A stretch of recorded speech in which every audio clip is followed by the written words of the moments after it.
Boom, baby, we're live. Welcome to Interview with the Man, episode 766, the greatest show the world has ever seen. Today, we're talking about Bangkok 2024 Passport Bro Report, all going live hard right here. I just got back on Monday. It is now Thursday, and boy, oh boy, have we got a good show for you guys. Don't you dare turn away. We're going to start right now. Connection established.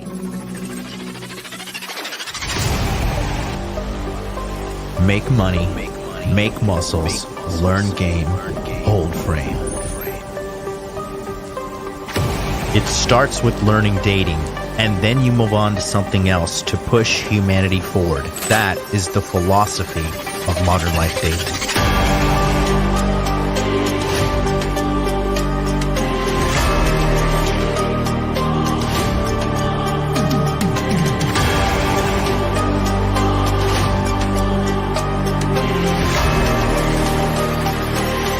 I am teaching you how to be strong.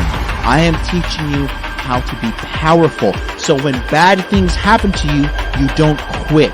Okay, because you don't know how. Because you don't know. No, if I'm not going to explain to myself. In normal conversation where people aren't sitting around and patronizing you because you're loud and obnoxious, and a lot of people don't want to confront you and tell you that. But I'll tell you that right now, young lady. You're very loud and obnoxious and you're rude. You wanted to blow it up and make me seem like something I'm not, and I didn't appreciate that. But that's okay. You can do what you want to do for your content. Oh boy, somebody's triggered. And She's triggered. No, Adam sent me a clip.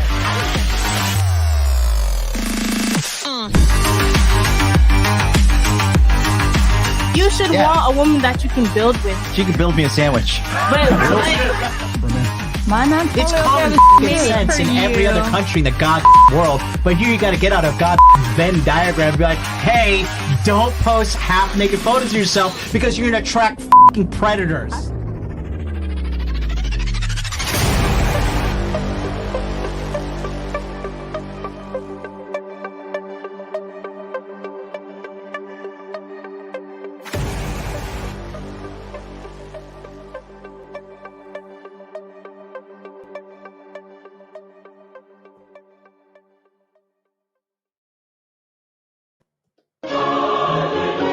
It is me, Supanniga MLD. And if you think that's racist, it's you that's the racist, because this is a Michelin star restaurant in Bangkok, Thailand. And you're culturally insensitive for oppressing me with your ignorance. So get the fuck out of here if that's you. There goes monetization. But it's okay, because have we really ever cared about monetization on this channel? Sorry to my intern who is working so hard for me. I'm just making you earn that salary. Anyways, how's everybody doing today? Good morning from Tokyo, Japan. I am fresh out the gym, did a little bit of ice bath, getting back in the swing of things after watching my personal Lord and Savior himself, Donald J. Trump, stomp Lion Kamala Harris. Just hilarious just to watch this establishment flounder. Will they scam the election? Who knows? But I tell you what, if we don't win this election, we do not have a country. So I don't give a fuck if you're black, white, Asian, whatever the case may be. Go out and vote. It is so important. The fate of the universe depends on it. So let's talk about Bangkok, Thailand. Appreciate you guys for watching us today live. It is, I guess it's September 11th where you guys are. We all know about that day. But was it really them? I don't know. Let's not lose the channel yet. Let's just talk about how awesome Bangkok is. So as you guys know, I run a program called the Passport Pro program, and it is the most exclusive, transformative training that I offer, period. And it is a 10-day immersive training boot camp in a foreign country. And I got to say that this program that we just went, we're putting the documentary together now. It's going to be out way better timing. The last guy who did my documentary is a fucking asshole, and he was just insufferable, so hard to work with. I've permanently fired him out of my life, and I'm so happy I don't have to look at his stupid, ugly face ever again. Negative people are cancer. Actually, can we do a side rant? Can I just talk about that? I mean, it is my channel after all, right? That's what we're known for, side rants. Do you guys know? I saw this the other day, and I was so shocked when I realized this. Because you know how I'm always talking about negative people, right? I'm like, just negative people are the worst. Okay. I wanted to show you guys something real quick because I'm not fucking crazy, despite popular opinion. Okay. Look at this real quick. I want to show you this. And this is why it's so important to kick negative people out of your life and go to Bangkok, Thailand with me and learn. Take a look at this real quick. Okay. This I saw this other. This is phenomenal. Negative people ruin your life. There was actually a study that was done in 2006. It was called the bad apple effect, where they took groups of 5 people and randomly added a negative person to some of the groups to see how it would affect the group while they were working on tasks. The groups that had one negative person did 40% worse on all of their tasks, and the quality of their work decreased by 25%. They also found that groups that had a negative person had 50% more conflicts and more disagreements, which led to less effective collaboration. The crazy part about it though, these sessions were only like 30 to 60 minutes. Some of you have had negative people in your life your entire life though. Imagine what they're doing to you mentally. You have to be okay with letting people go because your mental health is so important that you need to prioritize that over everything else. Negative. So true. So true. I cannot express to you more. And I think this is so funny too. What if that negative person is your kid? What this woman is basically saying right now is you're a terrible mom and she's a creature of the night. I looked at this thing. Lord have mercy. This 32-day challenge. I'd be negative too if you were my mother. Jesus Christ, lady. She looks like she's marching towards the Shire under the orders of Sauron. Yikes. Anyways, welcome to the most edifying entertainment you'll ever see in your entire life. Let's talk about getting negative people out of your life. Do it right now. Pick up your phone and block somebody today, okay? I look forward to just cutting people off. I really do. I'm like, just give me the opportunity. Give me opportunity. I'm always looking for someone to try me in the street or cut off a negative person. All right, so let's talk about Bangkok. Amazing program we did there, okay? And today's episode, we're going to break it down to basically 5 components, but we're probably going to do more. If you have a question that needs immediate response, send me a super chat. Also, if super chat is blocked in your country or for some reason, let me know because I need to know what's going on with this channel. But that being said, let's get started. So first things first, let's talk about money and the cost of living in Bangkok, Thailand. All right. So with Thailand, okay, the cost of living is relatively cheap to America. Okay. So if you do a little bit, let's just do a little bit of Thai conversion. The name of the currency in Thailand is the Thai baht. That is BAHT. That is the Thai baht. Okay. And I'm pretty bullish on the future of Thailand. Okay. So right now, if you take a look at this, take a look at the screen right here. Okay. You can see one US dollar is 33 Thai baht. Okay. Now in Thailand, things are really, really, really cheap. Okay. I think Thailand is a great place to go. And here's how I would use Thailand. If I was a young man, in my mind, I'm still a young man, but I'm 38 now. Gonna be 40 next year. Jesus Christ. FBI, open up! It's over. Still look good. But if I was a young man and I was really trying to level up and really get my business and my life to the next level, I would probably move to Thailand. Now, when I moved to Japan in 2012, okay, Japan, the yen was stronger than the dollar. 80 yen was $1. Now it's like 160, 150 yen for $1, which is great for me because I get paid in dollars and I'm basically living for free in Tokyo, the most expensive city in the world. Okay. Thailand is on the up and up. Now, I talked about this on my Instagram stories the other day. Okay. And I have noticed a trend. Okay. Now, keep in mind, in my passport bro journeys, I have been to Thailand. I have been to the Philippines. I've been to South Korea. I've been to Japan. I have been to Colombia, total shithole. Where else have I gone? I've gone to Hawaii, which is not really America. That's like passport bro light. Where else have I gone? God, I've traveled so much, I just like forgot everything. Obviously part of Boracay, which is part of Philippines. And I have noticed a pattern in the happiness of the people in these countries, and also the future of these countries and the behavior of the women in these countries, right? Here's what I have concluded, okay? In most first world countries, I've been to England too, which is technically not passport bro, but goddamn does England suck. Sorry to all my Brits out there, but your country is being taken over by Muslims because you guys have no backbone. Anyways, that's a whole other can of worms to open up. So that being said, I have noticed in these countries, and I'm going to use Japan and Korea and China really, because I have some idea. I have an idea of China and Hong Kong and Singapore, right? I've been to Hong Kong, like transfer, and I'm just like, get me out of here. It's disgusting. What a shithole.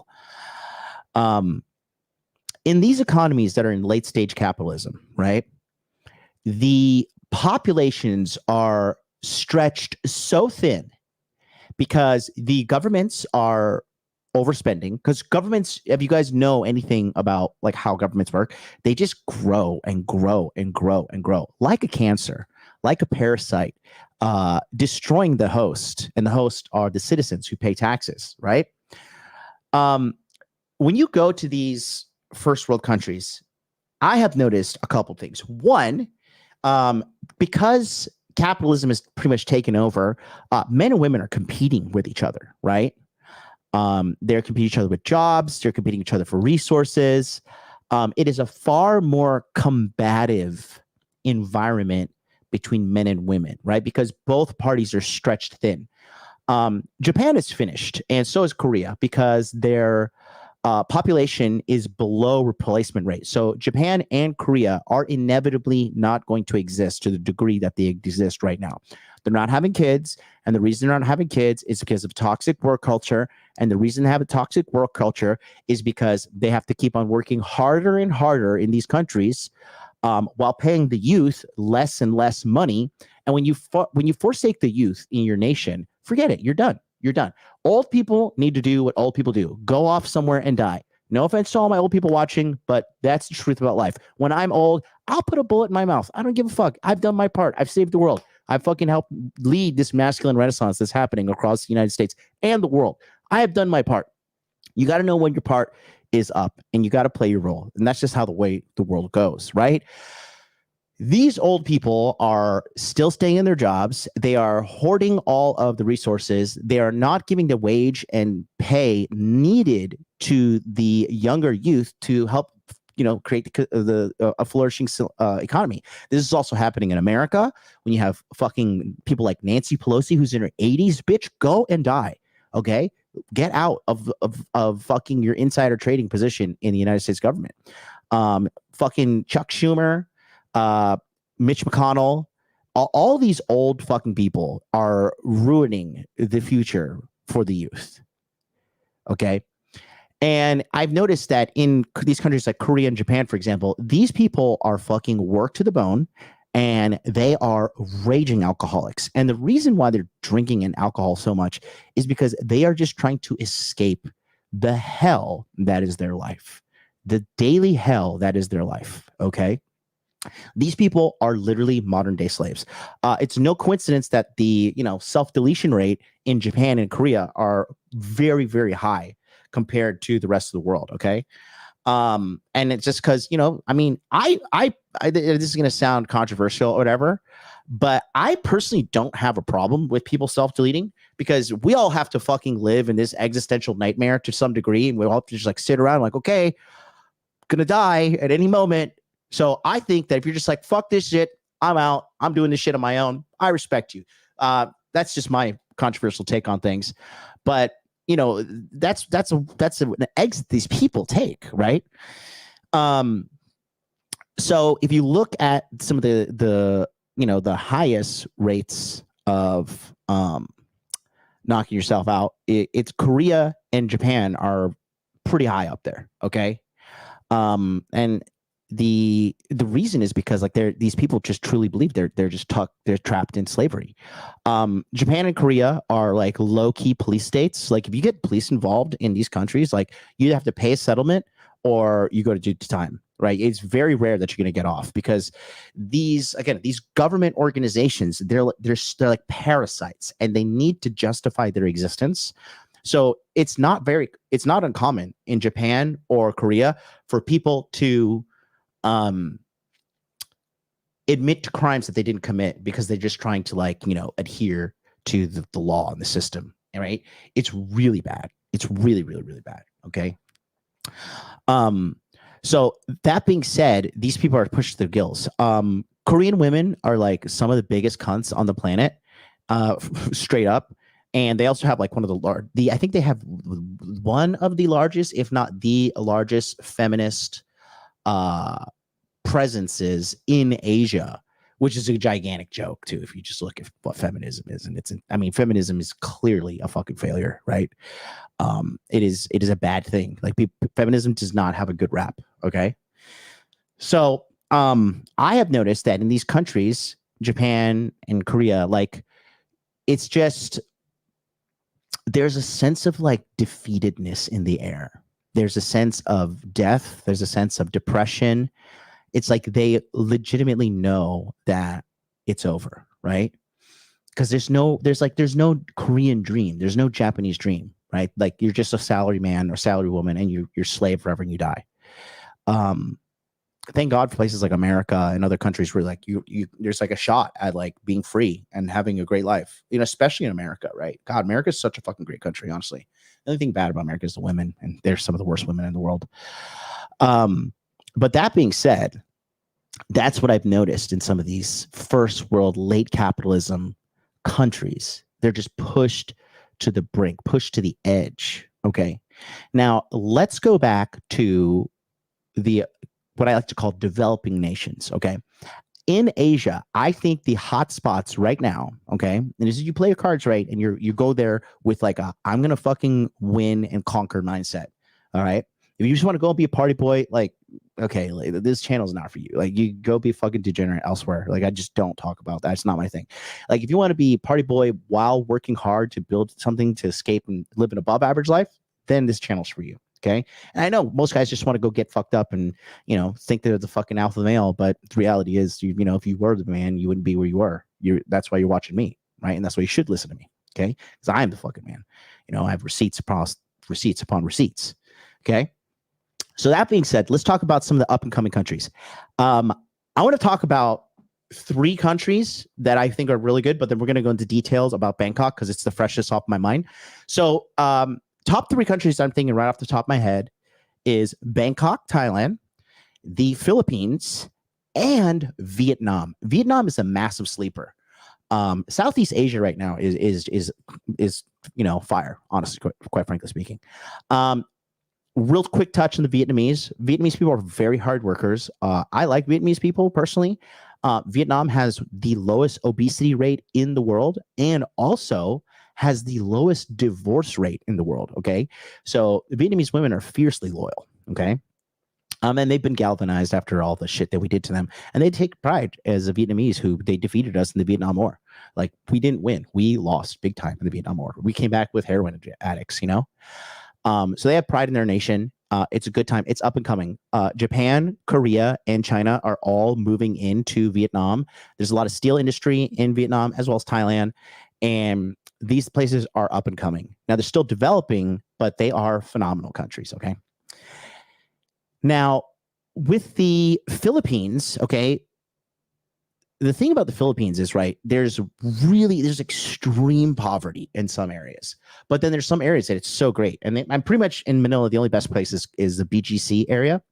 BGC used to be a former military base, and it is pretty lit. One thing about the Philippines is it actually has one of the lowest self-deletion rates in the world. Now, it could be due to the heavy Catholic influence over the country. I like the Philippines because I'm a very, and this is going to sound like bad, but like I'm in tune with the vibe of a place when I go there.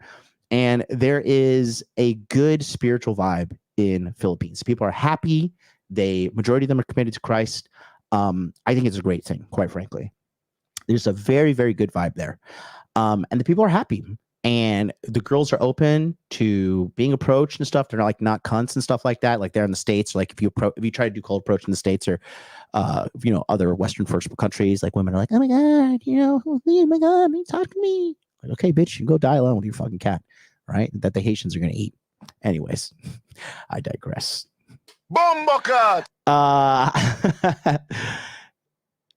These developing countries are really, really, really fun to be in. Okay. There's a sense of life in them. There's a sense of hope. There's a sense of upward projected motion. You know what I mean? Right now, there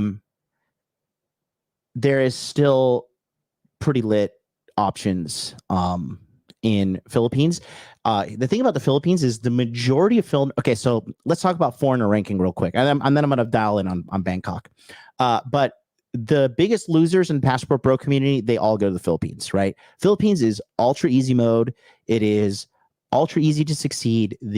I have never met a bigger group of losers than I have when meeting guys in the Philippines. Vietnam, I did not interact too much with them, but I can't really tell you so much. But the foreigners that I know in Vietnam are hustlers.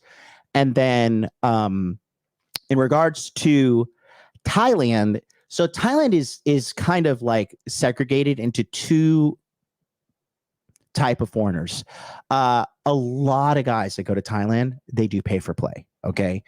I personally it's gross personally for me. I mean, have used some high-end escort services, and the only reason I've done that is because I had like two really rich friends, and they're like, "You got to do it, man. You got to do it." And I was like, I was like newly rich. I was like, "All right, sure. Like, let me see what's going on." And I tried it, and I just fucking hated it. I'm just not trying to spend time with a fucking paid whore. Just really, I like my women the old-fashioned way. When I go out and catch them and domesticate them on my own, I'm like, do these dishes, It's great. You can't tell it to the whore. She's like, no, how dare you?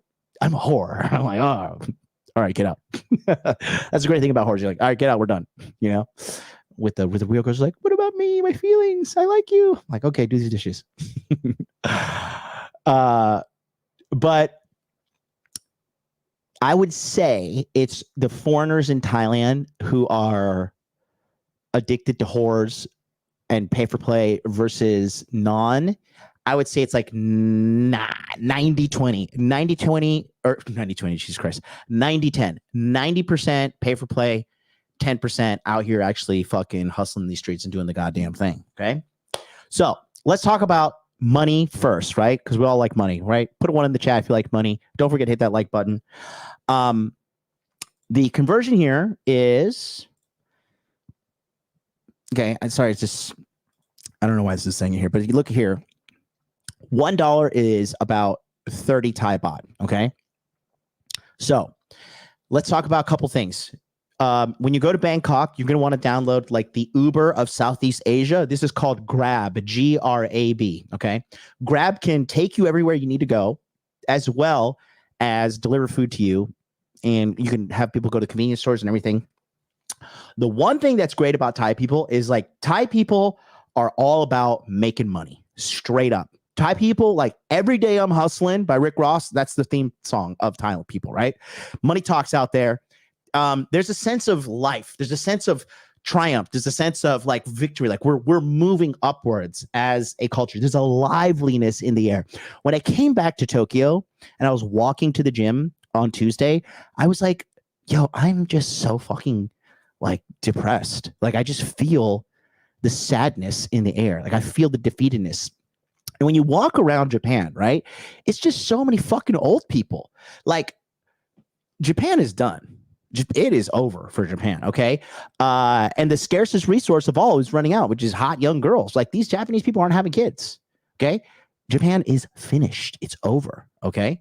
And it's just due to the toxic work culture that they have here, compared to Thailand, where there's just like smoke shows every fucking where you go. And the great thing about going to Southeast Asia and, you know, meeting these Thai girls is a lot of these Thai girls, they have to work to survive. Vietnamese girls, Thai girls, Filipino girls, pretty fucking lazy. Not gonna lie. Not a big fan of them, honestly. Especially like when Filipino girls leave the Philippines, then like they just get swarmed by simps left and right, and it immediately gets to their small brain, and then they have a big ego. It's like, bitch, you are a 6, okay? Please calm down, all right? But Thai girls, Vietnamese girls, you know, girls that come from Southeast Asia, that like, the good thing about these girls is they have a work ethic. They're not lazy, okay? I don't deal with lazy women at all, and neither should you. I don't care if that pussy is just amazingly fire. Laziness is a disease that'll jump on you, and I cannot get with some lazy fucking bitch, okay? I am extremely judgmental. When I bring a girl over, if we cook and she doesn't like start to wash dishes, or she doesn't like start to straighten up, I'm like, oh, okay, we got a lazy bitch on our hands. Well, I'm gonna pump and dump you, and you could go be someone else's problem, right? I just don't fuck with it. But these Thai girls are hard workers. So couple things you could do in Thailand. Let's talk about the money aspect of things, okay? When you're downloading Grab, what you can do is you can take, there's a big choice of vehicles you can use. I'm a big fan of the motorcycle taxi. And in Thailand, Thailand, Vietnam, and certain parts of the Philippines, like Cebu, right? Cebu is a good city. Manila, kind of shit. Cebu, I'm a big fan of, quite frankly. You could ride motorcycle taxis, and then you just ride on the back, and you could do a 10-minute ride, and it's going to cost you, you're the most you're ever going to pay for a taxi in rush hour traffic, which is like peak fucking traffic. But you can travel 30 minutes, and it's going to cost you $9. 30 minutes. Most of your rides are not going to do that. That's the most expensive your transportation is going to cost you. It's $9 one way. The average price is about 50 to 60 baht, which is $1.78 for 60 baht. So you can ride everywhere you want to go around the city. And the great thing about these motorcycle taxis are they weave in and out of traffic. Okay. It is pretty fucking amazing. Honestly, I'm a big fan because I'm like, I don't care about saving money. I care about saving time. All right. And I do not just want to fucking, just sit in traffic and rot away with my life. Like, I will get on the back of this goddamn motorcycle taxi and we'll vroom, vroom, vroom down the fucking street, and I will get where I need to go. These things are phenomenal. You don't necessarily need to use Grab, right? And when you catch these guys on the street, the Bangkok guys, they wear an orange vest like the construction workers in America wear. So you can actually, the average ride cost is 20 baht, okay? 20 baht. You know what that is? That's 60 cents. 60 cents. 60 cents to go somewhere down the road. Like a 5-10 minute ride, 60 cents. Okay. If it's 40 baht, oh my God, $1.20. What are we, somebody call Jerome Powell and sanction this because the finances are out of control. Okay. It's so effective. It's such a great way to travel around. Let me show you I'm going to pull up a video of me. It's in my archive. Oh, where, man, Instagram desktop is kind of weird. Hold on 2 seconds. By the way, don't forget to smash the like button, and thank you all for being here today. You're gonna get a lot of value out of this. And I totally challenge you guys to, like, you guys got to go out there and travel. You guys have to go and see the world, and don't put limits on yourself. Okay, the only limit is your mind. Okay, don't limit yourself. Don't say, I can't do this because I'm X, right? I can't do this because I'm young. I can't do this because I'm fucking black. I can't do this because I'm short. I can't do this because I have never left America. Do not limit yourself. The only limit is your mind. And to get something you have never had, you must do something that you've never done. All right. So it's extremely important that you remember these things, because it's just, it's not in your benefit to sit around and doubt yourself and put yourself down and just say, I can't. Okay. Because reality is you can, and you should, because that's the only way you grow. All right. I can't find the archives on my fucking, let me see if I can have it on my phone. I'll send it to myself real quick. Yeah, you say you're broke though, but if you're broke in the first world country, my friend, that's like 1,000% your fault. Like we can only sit around and complain and make excuses about our lives for so long before people start to realize, like, hey, you know what? I think the problem is you. Okay. And you really just have to like drop the whole victim mentality. Like I can't do it because I'm this. I can't do it because quite frankly, nobody cares. Nobody wants to hear your bullshit, especially me. And I'm just going to give it to you straight. Okay. Other people, you think they're like, oh, like he's a nice guy. He always listens to me. Like, no, he probably hates your guts low key. Okay. Nobody wants to hear it. Nobody wants to hear your shit. Okay.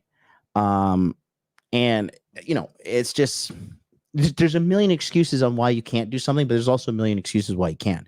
It's your choice as a man. Okay. It's your choice to figure out what you want to do. Okay. Let's talk about food. So personally, one of my gripes with Japan is like, I just fucking hate Japanese food because it just lacks protein. The only Japanese meal you can go out and have is like yakiniku, which is like, Japanese barbecue. Other than that, it's fucking just carb heavy shit. It's fucking ramen. It's fucking, tonkatsu, which is like deep fried pork cutlets. Sushi, which is like, oh great, a fucking shitload of rice and a sliver of protein on top. Phenomenal. Okay. Compared to Thai food. Now, dude, Thai food is so fucking good. Okay. Now I am obviously biased. Okay. But let me show you something, for example. Okay. You can order this. This is called gapao. All right. This is the ultimate bodybuilding meal, in my opinion, for right after a meal. Okay. This is your traditional gapao rice meal. So it's served with a bunch of, you can have it with chicken. You can have it with pork, which don't do that, right? No pork. It's bad for you. It's disgusting. It's a pig is a filthy animal. Okay. And it's just not a good thing for you, honestly speaking. This meal is approximately 30 to 40 grams of protein. You can add on eggs. The only bad thing about the eggs is they are cooked in vegetable oil, which is, pretty gay, but hey, it is what it is. Right. The problem with that is just like, it's just, that's just the only negative part right there. Is just you really just can't be dealing with fucking all that nasty fucking bullshit, because that shit will kill you. However, American food is killing you at a way faster rate. So, you got to choose your poison. This meal is probably, if you're going to pay at an expensive restaurant, it's probably going to cost you, I would say, about 300 baht. That's really expensive. But if you go to like the local Thai places, the little mom and pop shops or whatever, you can fucking get this for like about, dude, give me a second, guys. Sorry, I'm trying to find this fucking Instagram is so losing its functionality every day. So gay. So fucking annoying. I'm going to upload this shit to my story to show you guys directly. Okay. But this meal right here is going to cost you probably anywhere between 50 to 100 baht. And if you go to the countryside, bro, forget it. It's basically fucking free. It is basically free food. I fucking love it. Personally, I ate this so much when I was in Thailand. I ate this probably every other day. Okay. It is so good. And many, many different foods are there. And it's good. It's a high protein meal that you can get for training and exercising there. It is just seriously just fucking so good. I love it with all my heart. And again, I'm just so excited about just telling you guys about this because it's just so effective. It is so fucking cheap. It is so fucking delicious. And it's just so economically efficient, you know, because you can have this delivered to your house for like 150 baht, you know, and you have a fucking delicious meal right there. Or you could just walk outside and like literally when you walk outside, there's just food at every corner that you could just go and buy. Like clean shops too, not some like fucking, you know, just rundown shithole. But even some of these rundown shitholes, you know, they also are fucking just honestly being pretty delicious, you know. So yeah, although some of the guys, so Lewis was actually with us in Bangkok. He says, yeah, he's like $10 for 3 plates of that. The country said, bro, $10 is a stretch, bro. That I was thinking of that place we went by the ice bath place, right? That place was fire, and it was like, dude, I remember it was like probably 100 baht for a full meal. Again, of that gapao rice. So what is 100 baht? 100 baht, $3. $3 for a high protein meal, eggs and all that delicious shit, and boom, baby, we're live. Fucking, you're eating delicious food. $3. That's $9 a day if you're eating 3 meals a day. Okay. So that's a big plus about the food side of things. Okay. Finally got this thing uploaded here. Let me just show you something real quick. Okay. So this is an example of what it's like to ride around on a motorcycle taxi in Bangkok, Thailand. Okay. Are you planning on leaving Japan? If so, where would you go? If I go anywhere, honestly, I will probably buy some line and like buy some fucking land in like hillbilly ass America and just go start building my army of children. I'm just gonna buy a bunch of guns, have a bunch of land, and just be like, America, MAGA. If any Haitians try to eat my cats, I'm gonna fucking blow their brains out. Take a look here real quick. Yep. So imagine if you're sitting in one of these fucking cars. That's a like, you know, the grabs and whatever. Imagine sitting in there and then look how efficient it is with the taxi, with the motorcycle taxi.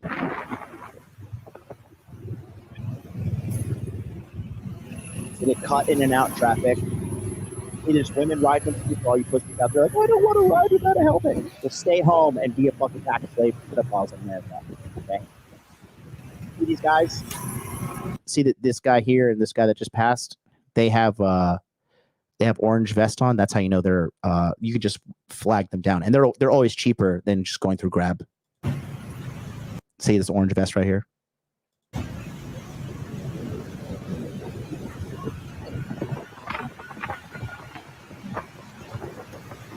See this guy? He works for Grab. You can see that's the logo, the green thing. So he's doing delivery for Grab right there. See this guy? He's working for Grab with the green jacket.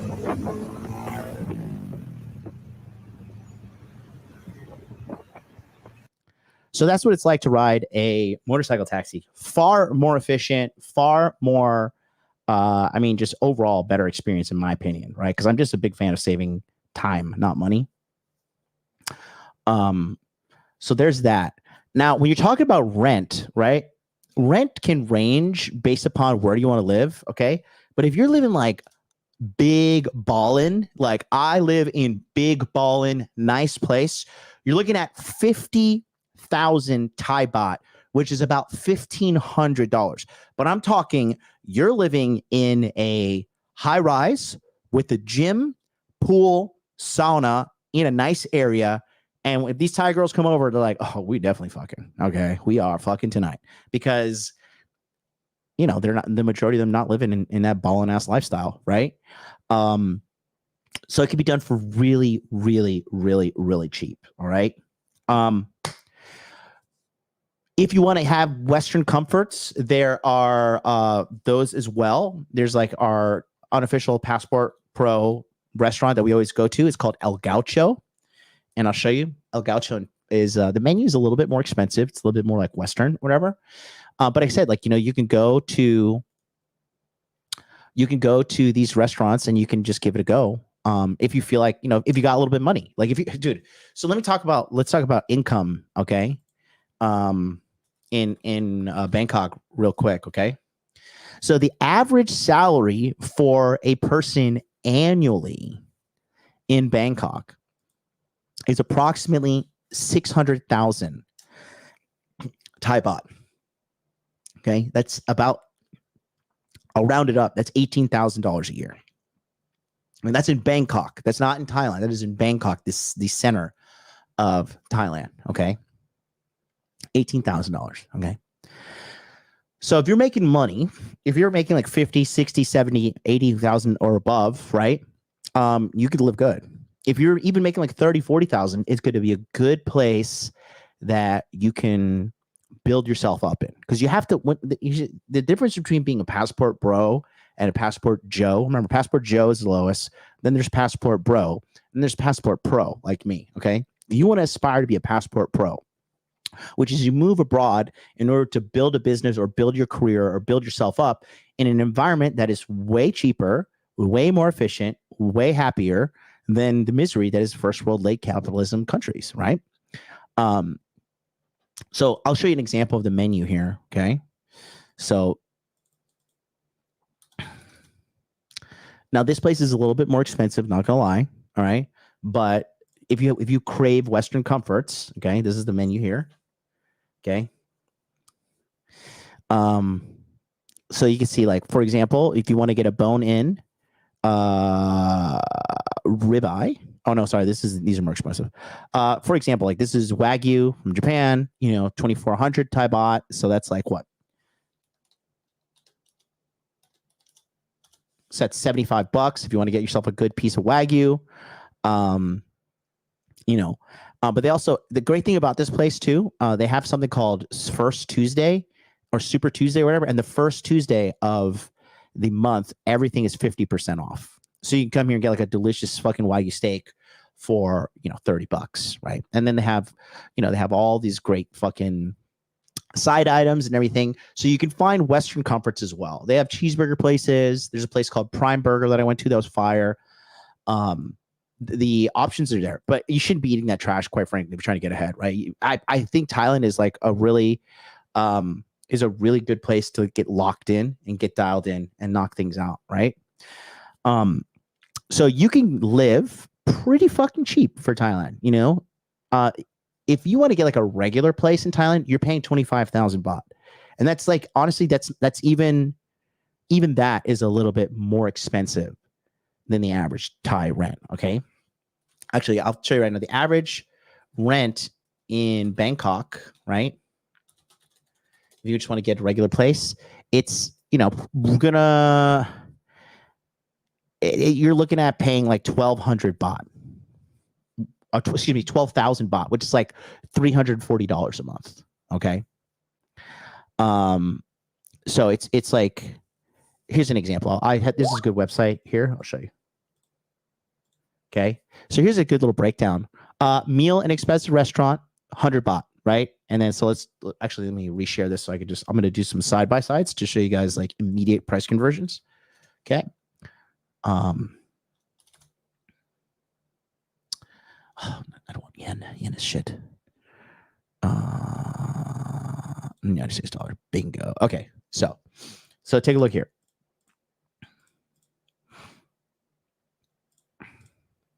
All right.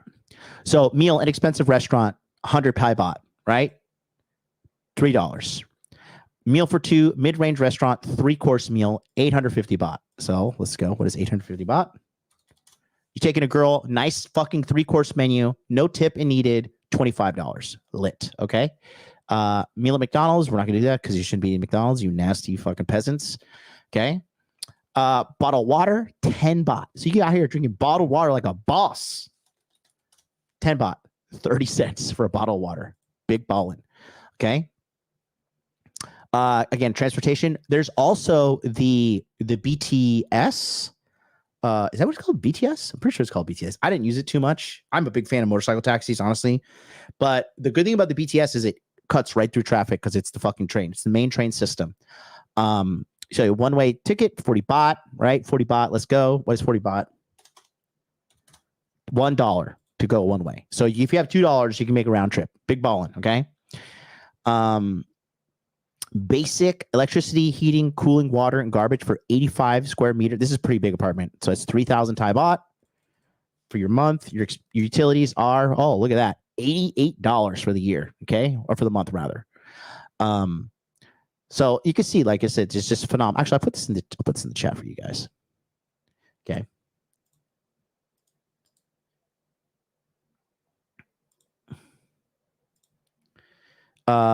Okay, so here's okay. Red Pill Japan, I'm gonna call you out. Bangkok was really tough for day game. Philippines easier. You just have bad day game. I'll tell you that right now, because women are the next thing we're talking about this. It is not tough for day game. Okay, something is wrong with you, and it's most likely your skill set, how you present yourself, or something along the lines. Philippines, yeah, these girls are living in fucking shithole mud huts, bro. Of course you're gonna talk to a fucking foreigner. Like, Philippines is easy mode. Don't come to me and tell me you're some fucking mega player when you're picking up bitches in fucking third world shithole Philippines. Straight up. Okay? Straight up. Like, bro, come on. You're not fooling me. I'm not trying to say you're trying to fool me, but I'm just saying, like, there are levels to this game. And nah, bro. Yeah, they speak really poor English in Thailand. No. I get how many sets were you doing a day? How many sets were you doing a day? Okay, I'm calling you out right now, G, because my dudes were crushing it in the Passport Pro program. But obviously, we have some of the best fucking coaching in the world, though. You know, Billy, can you check? I'm getting another error on fucking Rumble saying just one person is watching on Rumble. It's not completely out of the the frame of things, but I feel like Rumble's been so fucked up lately. So yeah.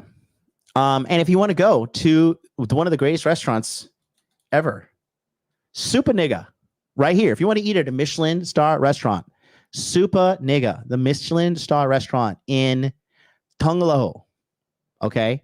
2018, 2019, 2020, 2021, 2022, 2023, and 2024 Michelin star restaurant. Okay. Let's go. We're going to do a little bit more breakdown on food here.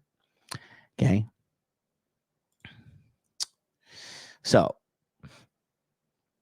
Supanniga is a great restaurant, okay? Okay. So this is the PDF menu. And again, we're just going to do live conversions here. Or let's just go to Thai baht to USD.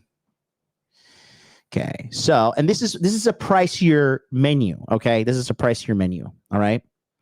Like I said, you know, if you want to indulge in some seafood, I know Americans don't like seafood because you're uncultured pigs, but that's okay. We can work around that. We can go down here and take a look at all the different foods. Crispy prawn wontons. These are deep fried wontons. Obviously not the healthiest option, but you know, if you're going out here and you're trying to have a Supanniga time, hey, it is what it is. So that's 300 baht. Oops. So $9 for your appetizer. Okay, let's close this. Oh, that's 220. Excuse me. 650 for your appetizer. Great. Fried chicken wings, 180 baht. $5. Okay. Not, you can see that you might be looking at these and be like, why are these wings so skinny? That's because they're not pumped full of chemicals and all the GMOs and shit that's killing you in America. Okay. Is a reason why processed food consumption is going up and cancer rates are going up. Put it together, boys. You got this. Here's a slice. This is sliced beef with the spicy dressing. Fire. 250 baht. Okay. 250. $7. Okay. These are appetizers. If you like curry, like, and I'm talking about good, I mean, Indian curry is kind of, it's okay.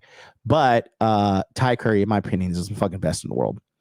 You have so many soups and curries there. Like, for example, you can also sub out these are homemade fish balls. You could sub that out for chicken and you get a nice little meal there.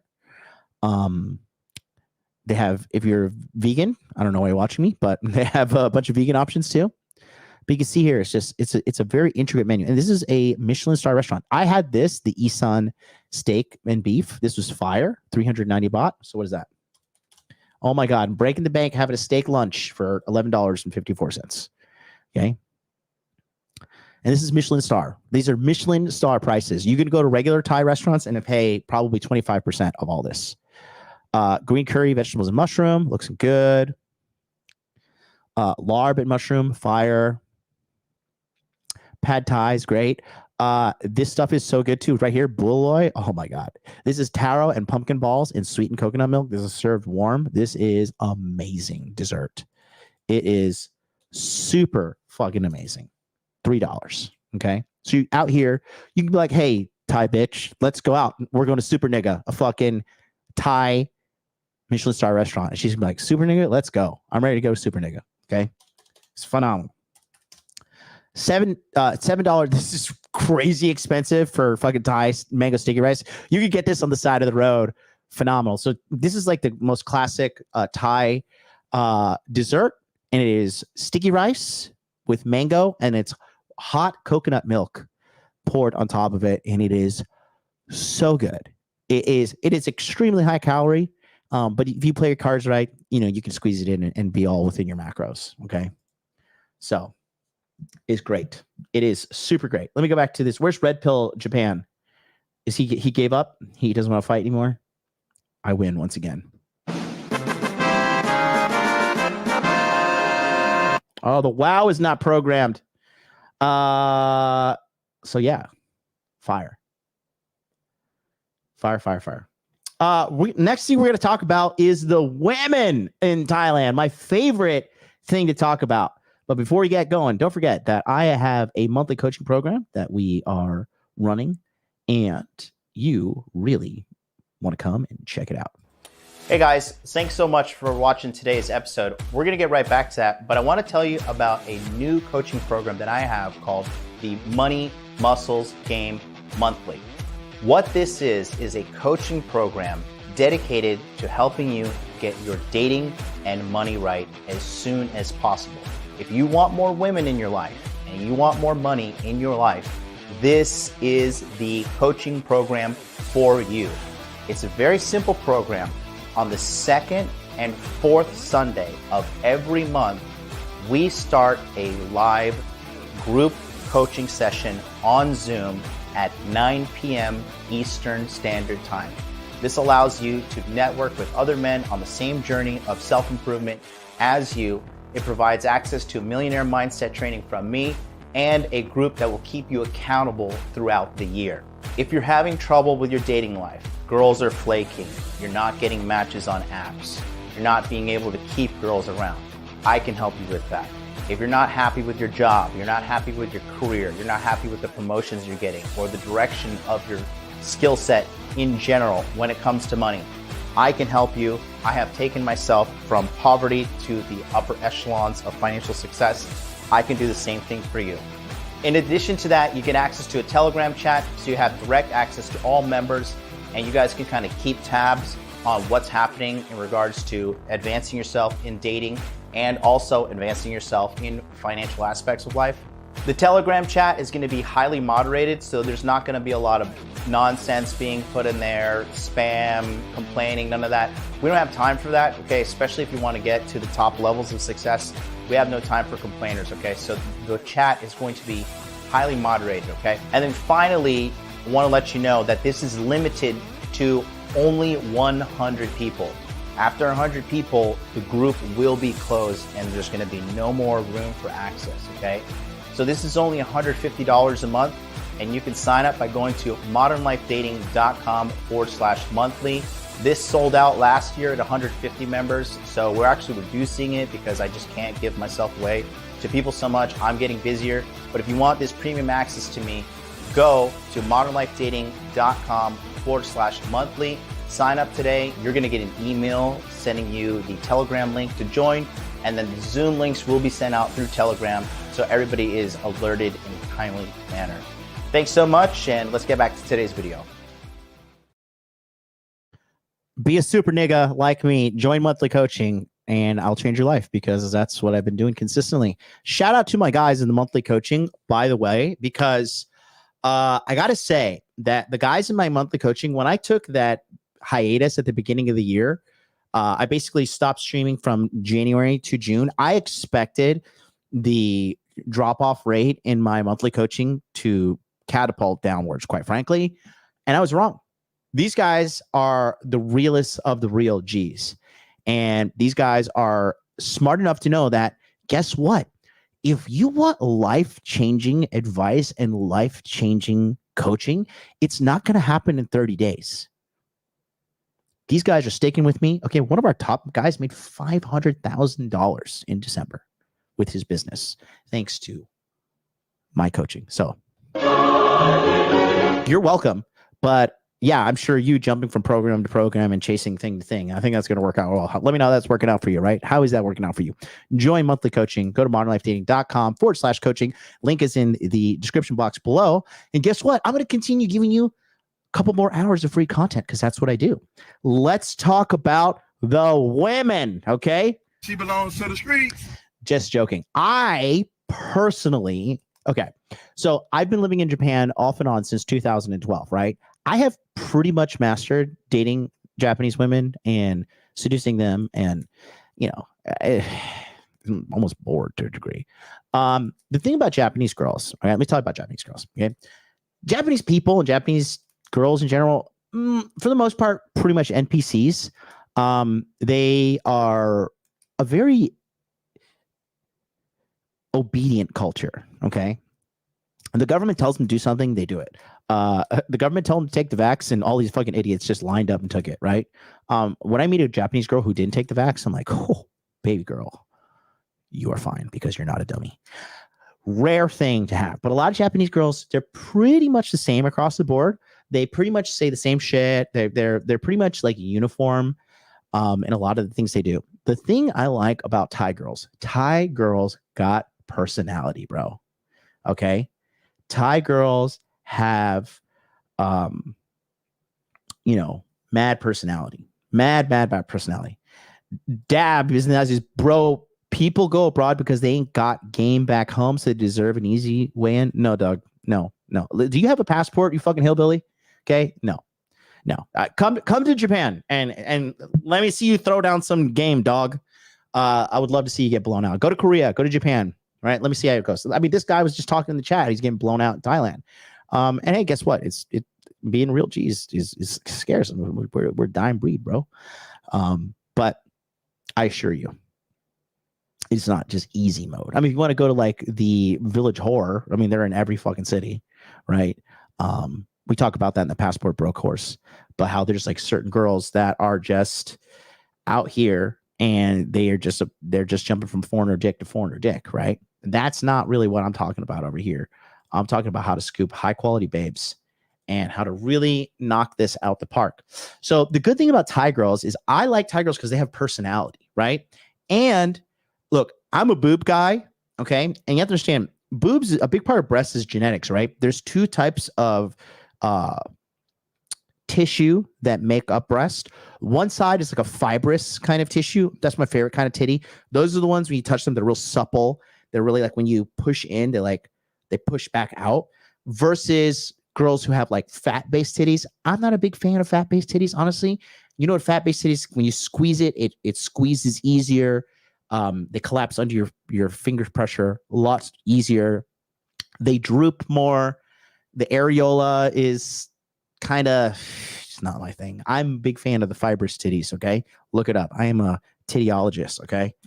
I have seen, how many titties have I seen in my life? A lot. Jesus Christ.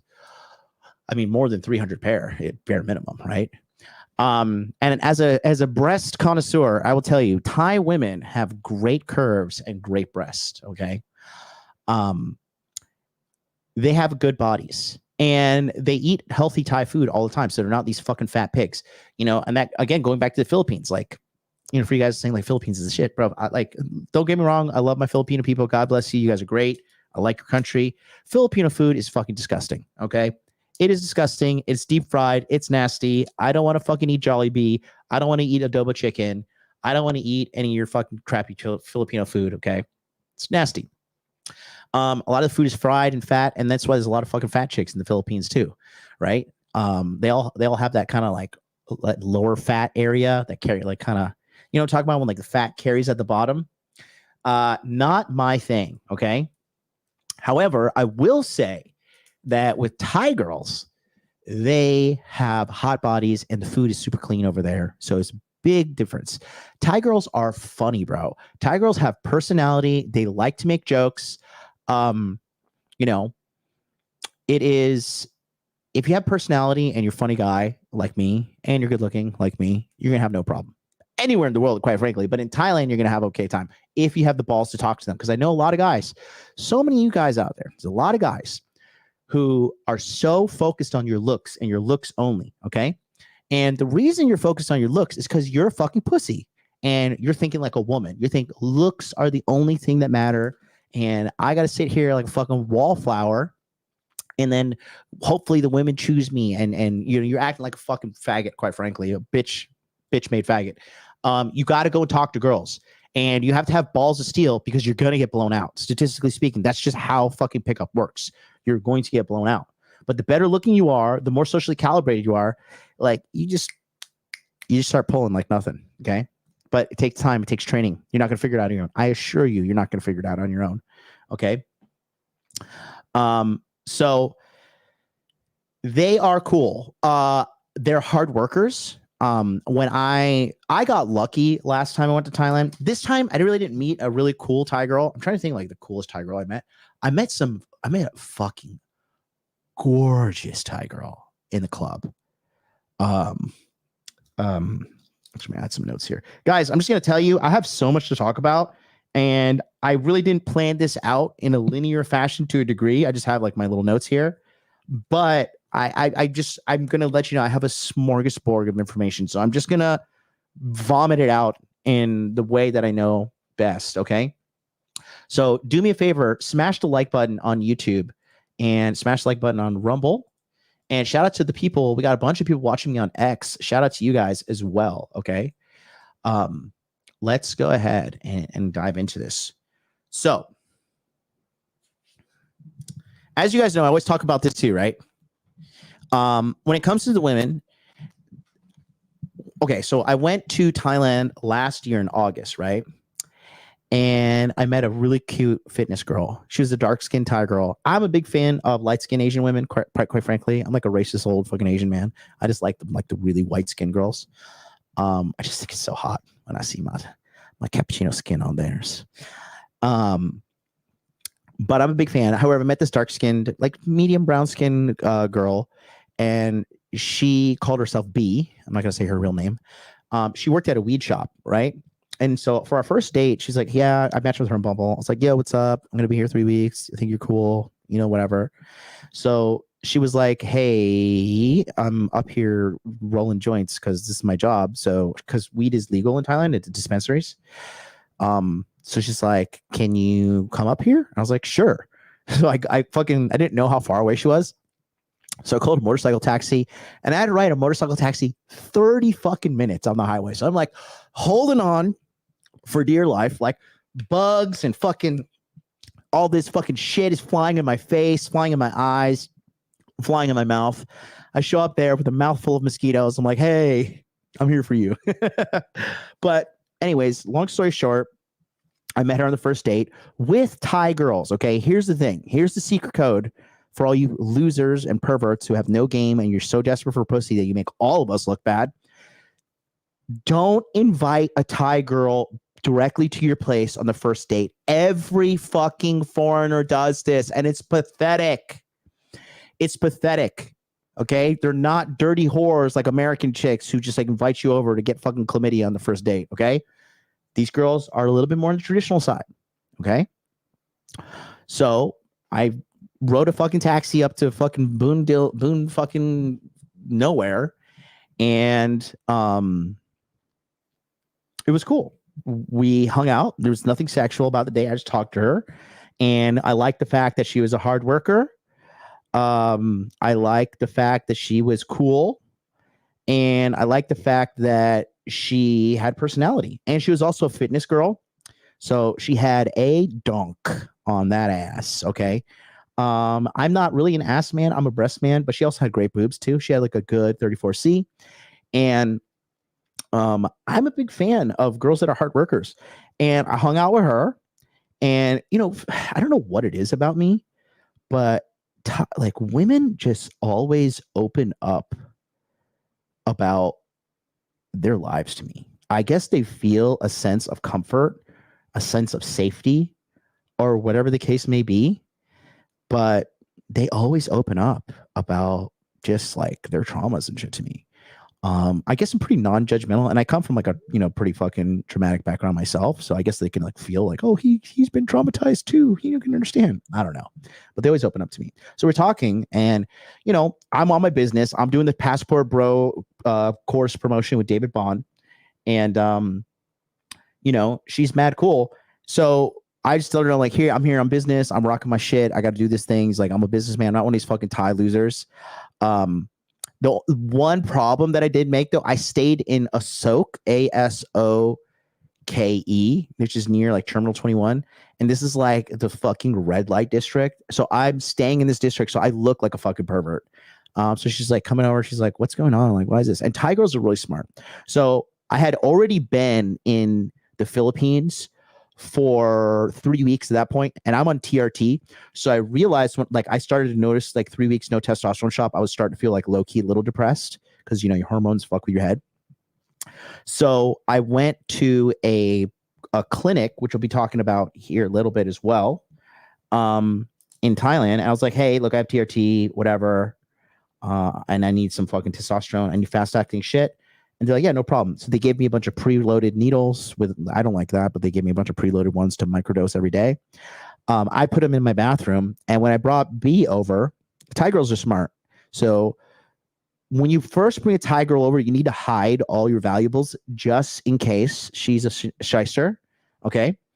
So I put them in the bathroom in a cabinet, and she was being apprehended. She's a smart girl. She's not dumb, because Thai girls they're very street smart, right?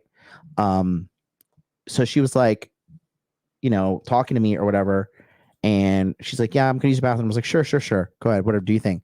And then we did a bunch of like, I was doing some shit in the kitchen, and then she came back and she's like, what are those needles in your fucking bathroom? She's like, are you a drug addict? I was like, well, fucking Snoopy McSnooperson, actually I'm not. That's for a testosterone, because I fucking take testosterone. And she was like talking to me, and I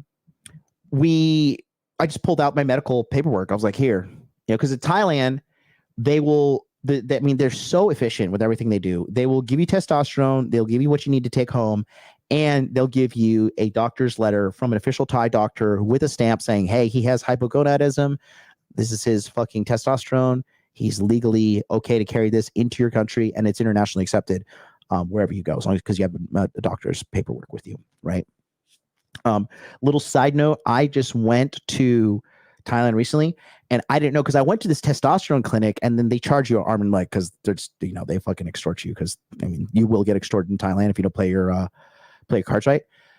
But this last time I went to fucking Thailand, and I just went into the pharmacy, and I was like, do you have testosterone?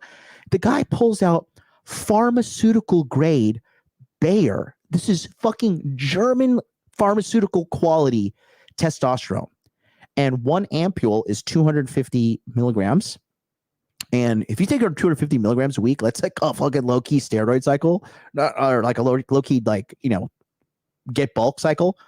Reality is you don't need that much every week. But one of those is $7. Okay, if you do it in the States, you're paying an arm and a fucking leg for your testosterone. Okay. So I just walked in, grabbed it. I was like, oh, okay. Actually, here, let me show you what it looks like real quick. I'll be right back. Give me 2 segundos. I'll go grab it. It's my bathroom.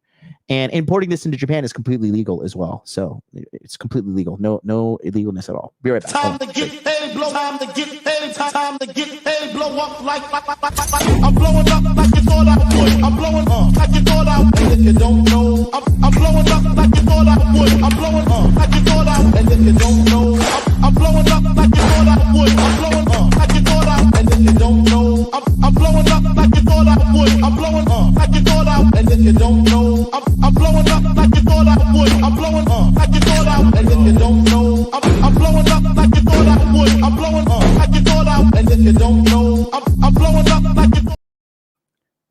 Super Nigga's back. So this is what it looks like. So you can see here. See? Oh, let's get that autofocus. There you go. Testoviron Bayer. 1 milliliter contains testosterone and anthenate, 250 milligrams for intramuscular injection, protection from light, stored below 30 degrees Celsius, imported by Bayer Thai, manufactured by Bayer Berlin. So this shit's made. It's made in Germany and then imported. So I'm going to open it live here. Hey guys, we're in testosterone unboxing. Okay, you just open this. Okay, got some fucking instructions. Who needs that? I'm fucking pro. I got my fucking PhD in bro science. Get out of here. Okay, it just looks like this. See this little ampule. See? Come on, autofocus. See that? And this is a glass thing. What you do, just see here. This is like a little bit of damn, there's a lot in here, bro. Is there air bubble in here? Oh yeah, there it is. Okay.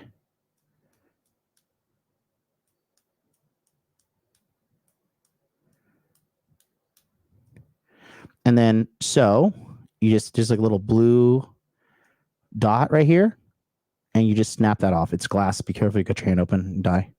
Okay. And this is what we need to give Aaron Clary so he can stop being such a faggot, because he needs more testosterone in his life. But yeah, this right here, and then if you like intelligently dose this can last you like 2-3 weeks. Okay. If you want to be fucking whitehead and take one a week, then you can go Chris Benoit your family. But this is $7 in America, like fucking 3x, 4x, 5x the price. Okay. So that's the great thing. So she saw my syringes preloaded, and she was like, "What's going on here?" Right? Do I drink that, Jose? Are you fucking retarded? Retard alert. Are you, Jose? Jose, are you really this dumb? Holy shit, that's the dumbest thing I've read all day. How the fuck will testosterone be absorbed through your stomach? Holy shit, people are dumb. I am literally paralyzed with fucking stupidity right now. Jesus Christ, are people really that dumb?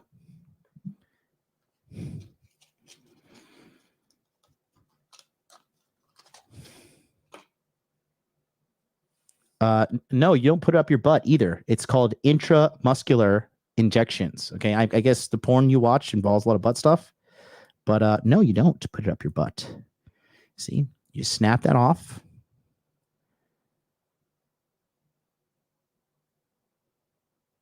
Oh, this is really hard to focus.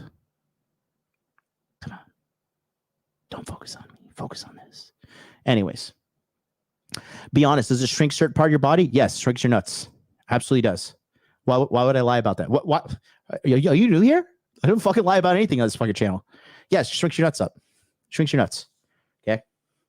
But then you look like me. Okay. So, but I don't take like abusive levels of testosterone year round. But I do blast and cruise once in a while. You can see all the instructions here as well. You just open it up. And everything's very legitimate over there, man. See, you can read all that. And where it says, don't drink this, because if you think about drinking this, you're a fucking faggot. Don't drink, okay? Yeah, intramuscular injection, right? Helps you with metabolism, staying young, looking sexy, you name it. Testosterone is the fucking fountain of life for men, okay? Fountain of youth, rather, okay? So, you see, I have big balls, so I'm good to go. No, you're not. I guarantee you're in your 50s, you need testosterone. You're not. Your balls are big, but they're inefficient because you are no master of beating biology. Anyways, so that being said, I was looking at, just hanging out with her, and she was just super down. She was super, super, super down. Very helpful. She was a sweetheart too, man. I'm not gonna lie. This girl was such a sweetheart. And when Thai girls open up, they open up, and so like, well, most girls open up when to me at least. But a lot of these girls have such bad experiences with fucking foreigners. And there's just so many like shitty guys out there. I totally get it. Like, I understand why women are jaded with dating, because there's like so many shitty fucking loser ass guys out there. It is just so unbelievable, bro.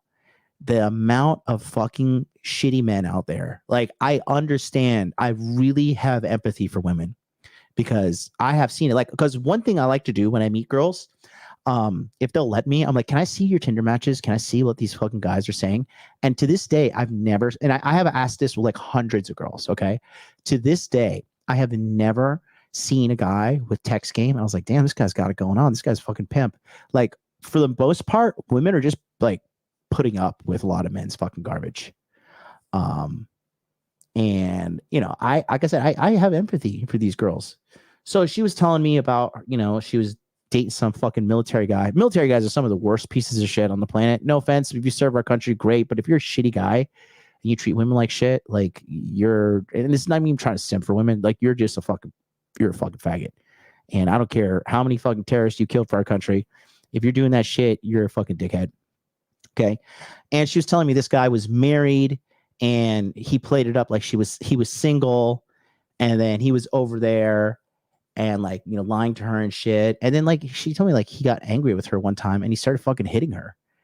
And I was just like, Jesus Christ, man. Like, I don't know, man. Like, it's just such a foreign thing to me, to like fucking like, I train fighting often. So like, anytime I fight a woman in the gym or whatever, it's just like, I like fight them and I'm like, you poor defenseless little fucking creature.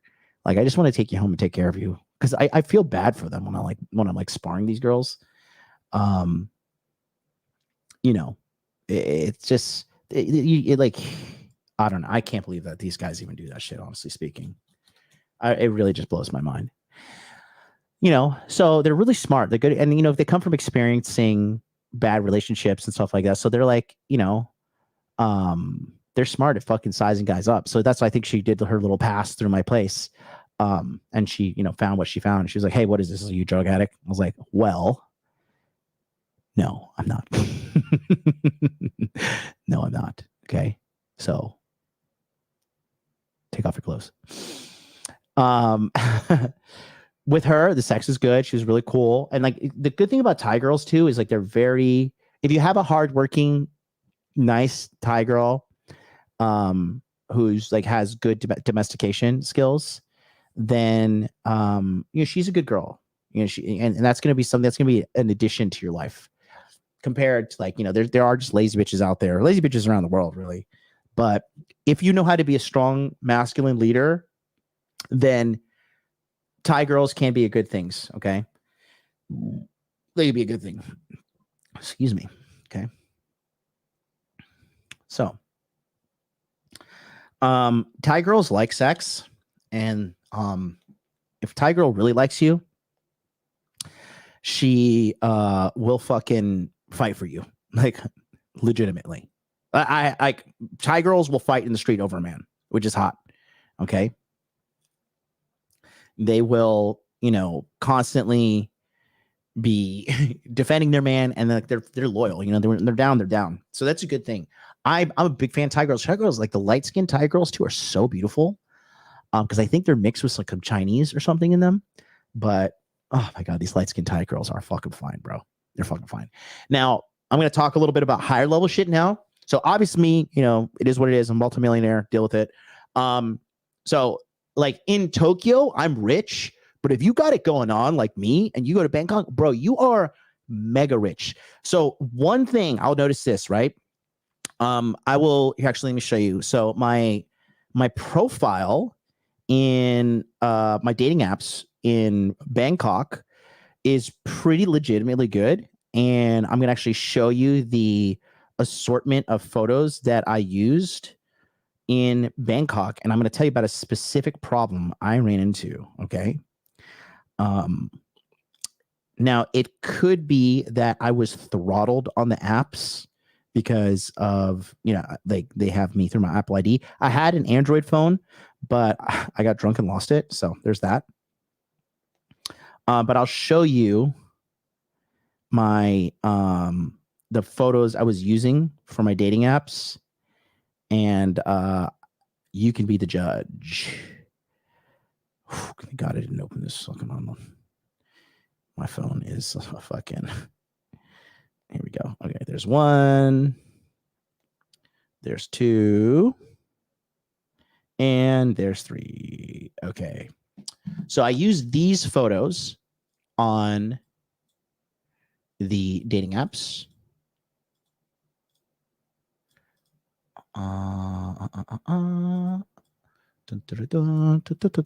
Here we go. So let me show you some. Okay. So these are the photos I used. Okay. So there's one, hotdude.com. Look at me. Sexy man. All right, baby girl. What's up? Rocking the Marnie. Okay. If you don't know what Marnie is, it's okay. You probably don't live in Asia. Chad.com right here. Look at sexy as fuck. What's up, baby girl? Holla, holla, holla. Look at me. I'm international sexy man. And then here I am, one of my favorite beaches in the world in Miyakojima, rocking the Dior fucking swimsuit. I was on vacation with a girl and she just snapped this. I'm like, I crossed my arms, like, why are you taking a photo? And then it came out good. I was like, oh, that's a nice photo. So that was what I was rocking. And I noticed too, from what I noticed, I don't think these Thai girls are really used to like high level guys like myself. So I actually wasn't doing so good on the apps at all. And I think a lot of these chicks were kind of discounting themselves or just like saying like, oh, I don't got a chance with this guy. Cause there's a lot of fucking losers in Thailand. So the way you mitigate that is you need to do cold approach, because I had so much success with cold approach. I was looking fly. I pulled a Japanese girl, like straight up from the street to my house to us reading the Bible together. Collectively less than 2 hours, right? Real quick, I just saw her in the mall and she was like checking the directory thing in front of her. And I saw her and I was just like, she had a coffee in her hand. I was like, so, hey, you like coffee, huh?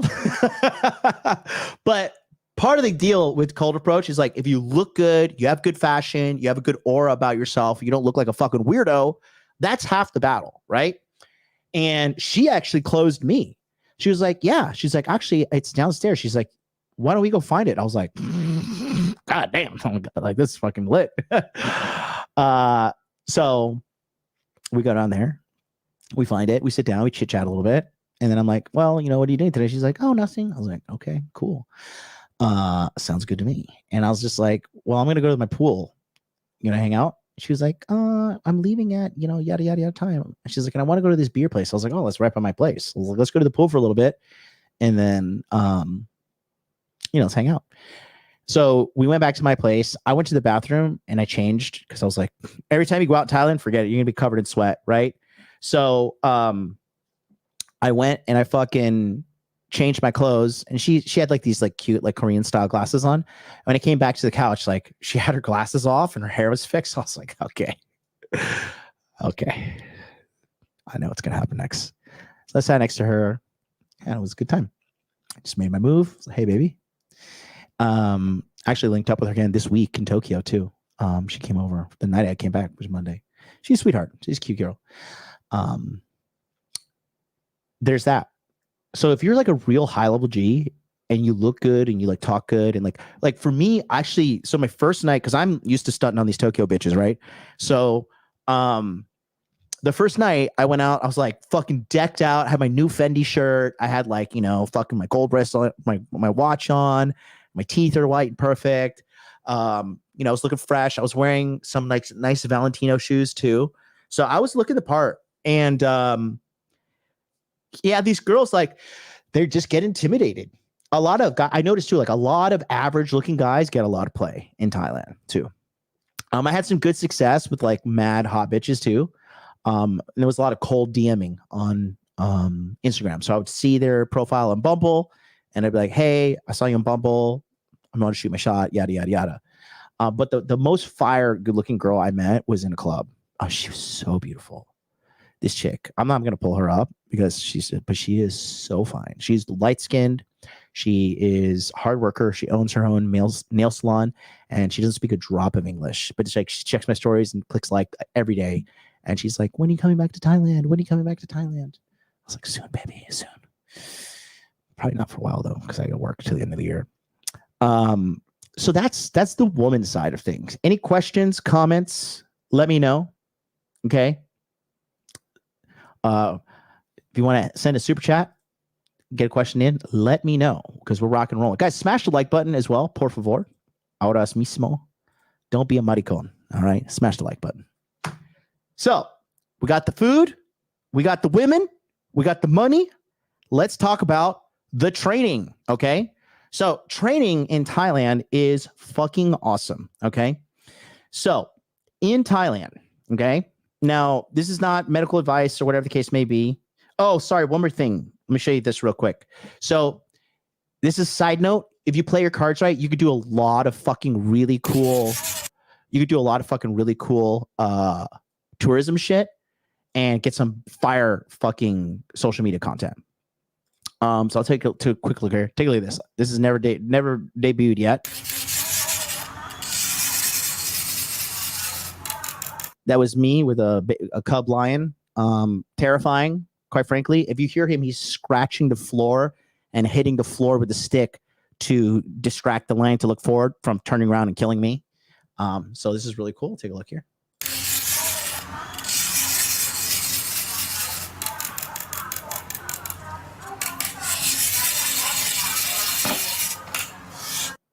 That was really cool. Okay. Oh, here. It's a full-size tiger, boys. Hello, look at that.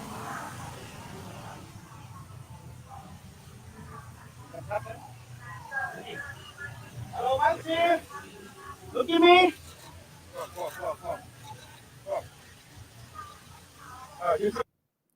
That was one of the scarier things I've ever done in my entire life. This tiger is not drugged up either. Okay. This tiger is just domesticated. And if you take a look, I'll play it again. They threw little chunks of meat ahead of me on this walking path, and the tiger was following the Thai trainers and eating the meat. One of the Thai trainers had a fucking finger missing too, man. So these guys are, that tiger is fucking dangerous, guys. You'll see him eat some meat. See? Right there, he eats some meat. Hello, look at that.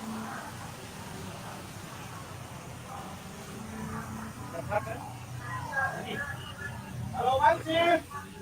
Look at me.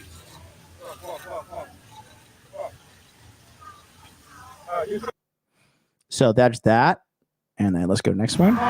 Here's another shot. They were asking me to do the bicep, okay? Don't fucking clown me. They told me to flex like that. Hello, my friend.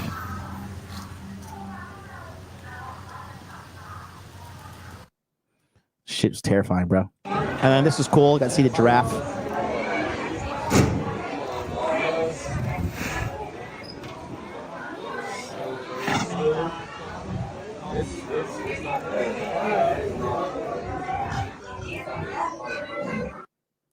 So that was really, really cool. I haven't even been able to milk that on social media / dating apps yet.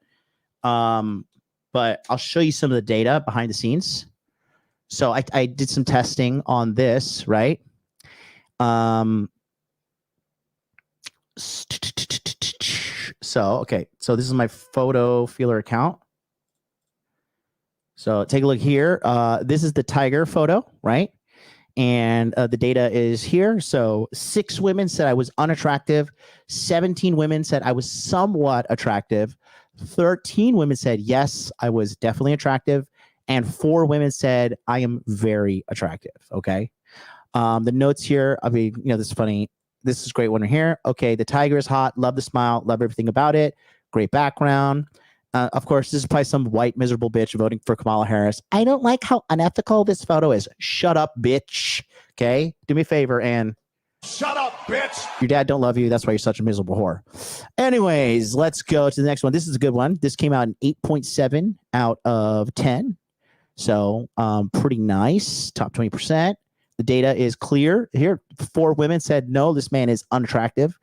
10 women said, yes, this man is somewhat attractive. 20 women said, yes, this man is absolutely attractive. Okay, smart women right there. And 6 women said, yes, he is very attractive. So praise the Lord. Shout out to me for being good looking. Thanks, Mom.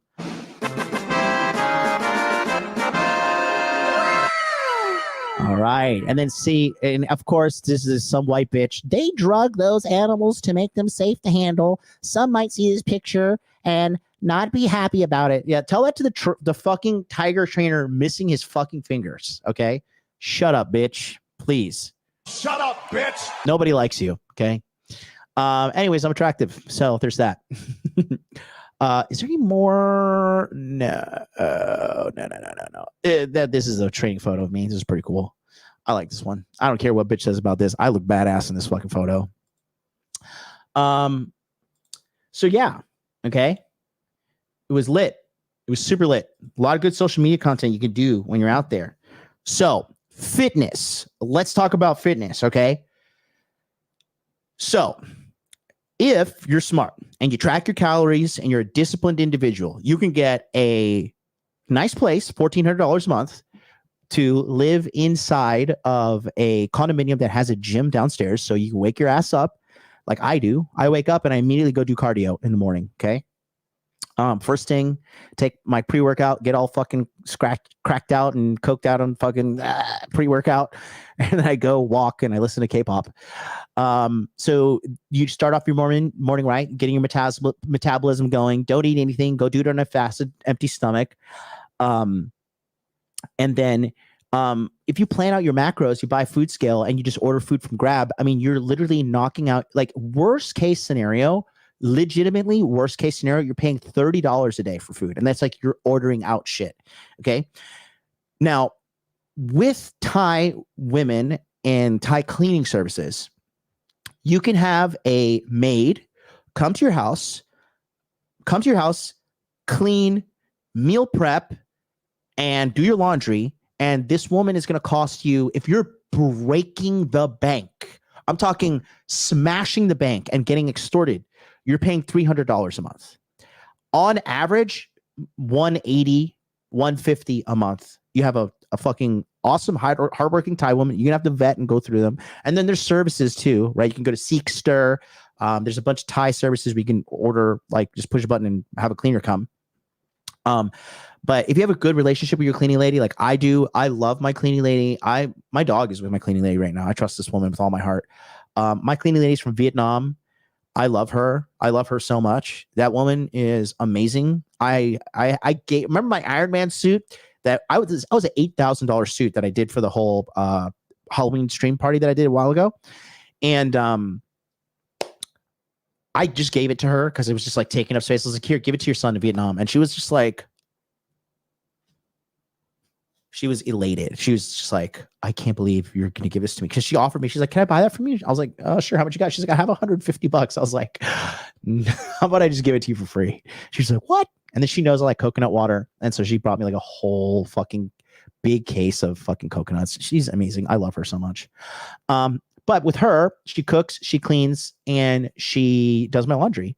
And I obviously we're in Japan, so I pay her more. I pay her every time she comes here. I pay her like $90 a day. She does a great job, and I like her. And it's hard to find good, trustworthy people. She's super down. So if you develop a good relationship with your cleaning lady, she will cook for you, she will clean for you. And in Thailand, you could get this done. Like I said, worst case scenario, $300 a month. Okay, so now you have your food prepped, your clothes being washed, your house being cleaned. Okay, she's coming by twice a week, right? So way I structure my cleaning, if I'm like super womanizer mode, right? It's you come over on Monday because I just had a wild weekend, and you come over on Thursday, That way I have food for the week on Monday. You prep all the food, you do my laundry, yada, yada. And then I get to Thursday or Friday in the morning, she comes by. And that way, if you have a girl coming over, house is spotless, food is ready for the weekend. Like, you don't need to like, try to fucking like haphazardly, like try to figure things out like on the fly, like, flying by the seat of your pants. You can get a lot done pretty efficiently by having a good cleaning lady. Okay. So when you have that locked in, now you have your macros locked in, you're getting your protein. She's weighing your food out on a scale. You don't have to worry about this shit. She's cooking it. You can give her healthy olive oils, all these things. Okay. And fucking you're living the dream. Because then you're going to do what a man does. Focus on making money. And, obviously we're men. We want to have pussy. So get some fucking, you got to get some fucking vagina too while you're at it. And it streamlines the whole process. Okay. So now let's talk about the fitness side of that. So you have your macros, your dirty laundry, all that shit's being handled. You either have a gym in your house, you can get a personal trainer, or you can do what I love to do. Go train fucking Muay Thai. Okay. You train Muay Thai twice a week, Monday, Thursday. You're going to be in the best shape of your entire fucking life. Straight the fuck up. You are going to be in such amazing shape because these Muay Thai training sessions are so brutal. They are brutal on your body. I am not going to lie, man. This shit is so fucking hard. But if you could survive those training sessions, I mean, you are just going to be like, you are literally going to be a human fitness weapon. If you go to 8 lessons, first of all, I commend you because you're a real man. Okay. That shit is hard to do. Okay. And then secondly, I got some clips of fucking fights. I'll show you guys real quick. I'm just gonna show you some random clips. Okay. These Muay Thai lessons. So the place that I like to go is called Crew Dam Muay Thai Gym. It's one of the more credible gyms in Bangkok, but these fucking gyms are everywhere, man. And these Thai people are bad motherfuckers, dude. Like, if you think you're a badass, I assure you, you're not. These Thai people will fucking kill you with their bare hands, and then they'll fucking crack your head open and drink fucking, bull loy out of it. All right. You don't fuck with these Thai people. So a lot of the pricing structure is pretty simple. Okay. And I'll just, I'll pull up the Thai bot conversion just to make it really easy for everybody watching at home. And thank you guys for watching, by the way. Go ahead and smash the like button. Across all platforms, like 130 live viewers. I'm so happy and grateful for you guys to be here. I love you all. I want to take this relationship to the next level. I appreciate you. I think we should move in. Anyways, so, okay, look here. So the prices here. So that's a children group. So, okay, if you want to do private one-on-one training for an hour and a half, it's 1,500 baht, right? So you have a private trainer, it's $40 a session. That is not bad. Like I said, if you have money and you want to make it happen, that's not bad. If you're trying to just do it like whatever, get by like a regular person, 600 baht for a 90-minute lesson. Okay. So 600 baht is $18 per lesson. So let's say you go twice a week, right? That's $40. So you're looking at, $160 a month, roughly. Wait, no, $40, 40. Yeah, 160, right? And there are cheaper options out there. This is just a nice gym that I go to because they have everything polished. But you can go and find cheaper gyms if you need to do that. And then obviously the more lessons you buy, the cheaper it gets. So you could do if you want to do 20 times, and it's 500 baht per lesson, and you have a 6-month period to use, right? So again, 500 baht, $14 a lesson. But I'm telling you, the quality of training and the amount of fat that you burn, and you're going to become a bad ass fucking killer, is just legit. So yeah, if you want to do unlimited monthly, 8,000 baht. That's expensive for Thailand. Honestly speaking, that's really fucking expensive. You could find cheaper. But again, this guy, like the Thai, like when we were there last time, the Thai military comes and trains at Crew Dam. These places are everywhere. And if you go to like the boonies and shit, like you go to like, this guy, Non-Athuri is north. Nunburi, sorry, I forget the name. Let me look it up real quick. Is it Nunburi? Non-Thaburi. Nonthaburi, yeah. So if you go north of Thailand or north of Bangkok, so I'll show you real quick. So if you go like to this part of Thailand, it's Nonthaburi, okay? So Bangkok is here, right here, and then Nonthaburi is up here. And you can just get way cheaper food, way cheaper training, way cheaper way of life, way nicer too. Thailand is honestly, it's on the up and up. And if you go to like these fucking boony ass areas too, and you get out of Thailand and you get your money remotely and you can be okay living in the boonies, man, dude, the quality women are way higher, in my personal opinion, in the countryside rather than cities, because cities make girls hoarse. There's Pattaya. That's like the fucking whore capital of Thailand. Like, I'm not down with pay for play. It's just not my thing. I just look at these girls and I just see like, damn, this girl's got so much fucked up in her game. That's all. That's when I go to like strip clubs or like go to these fucking places, like guys who are simps and guys who are like, enjoy this kind of shit. And whatever, you do your thing. God bless you. Whatever. I just look at this girl. I'm like, what did your father do? Like this is just devastatingly sad. So I just don't like those places too much. But yeah, so with the fitness, you can get that all handled for very, very, very, very cheap. So, okay, now here's the not advice, but if you want to do it, you can do it too thing. Okay. There's a lot of guys out there that like to do steroids and run cycles and shit. I personally think if you run some testosterone and then you do like a small little booster here and there, maybe an antivirus cycle, maybe fucking trenbolone, like, heavily supervised by an expert or a doctor, I don't think it's a bad thing. Not financial nice. If this is illegal, everything I'm saying is satire, so it's just a joke. But you can do medically supervised steroid cycles and or advanced testosterone cycles in Thailand under the medical supervision of a doctor and nurse. And get in some really fucking good shape, man. Because some of these guys in these Muay Thai gyms, I'm like, this guy is juiced to the motherfucking gills.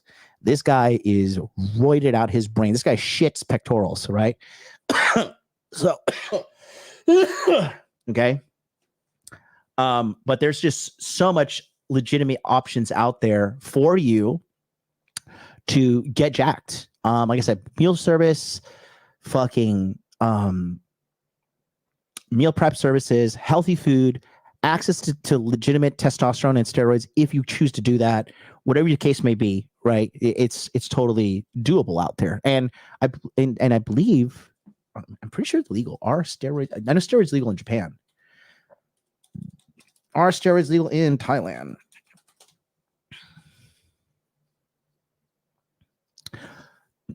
Oh, okay. So you need a prescription, but you could just get it fucking anywhere, bro. The prescription's literally everywhere. Yeah, it is illegal to import, manufacture, sell steroids without licenses. So in Japan, it's totally fine. You could bring steroids into Japan or testosterone. It's completely legal. You just have to, it just has to be 3 months worth if you're doing that. So there's that in regards to the fitness aspect of it. I have some footage here of just like, here's examples of like some sparring and stuff. It was so funny because we went hard when we were fucking, partying or whatever. And it was just so funny because I got sick. So during this sparring footage and shit, I was actually like hacking up and like spitting up mucus and shit between rounds. But I'll show you what some of the training looks like. So this is us doing planks in between rounds.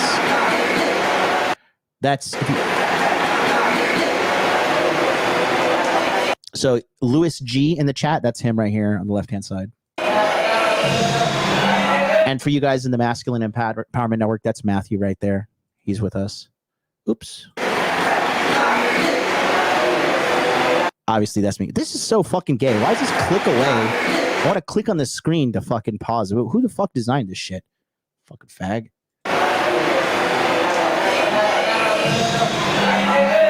Got my new Hayabusa gloves. I replaced my gloves after having those gloves literally for fucking 5 years. I'm such a Jew. But I finally replaced them. And these Hayabusa gloves are great.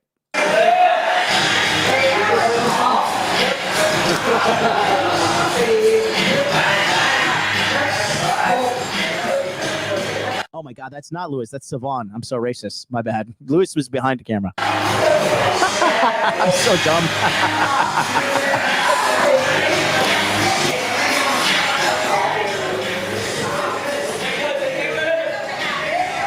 So that how it works is you get in, you do some warm-ups, you jump rope for fucking 5 minutes in a row. God, Lord have mercy, my calves. Okay. And they have these heavy jump ropes. So if you miss the front of this large plastic tube, smacks your toes, and it's so fucking painful. Jesus Christ. And then I had a couple sparring rounds. Let me see. This is a couple highlights here. So this is me with random Asian guy. Oh wait, why is this so short? Okay, here we go. Random Asian guy.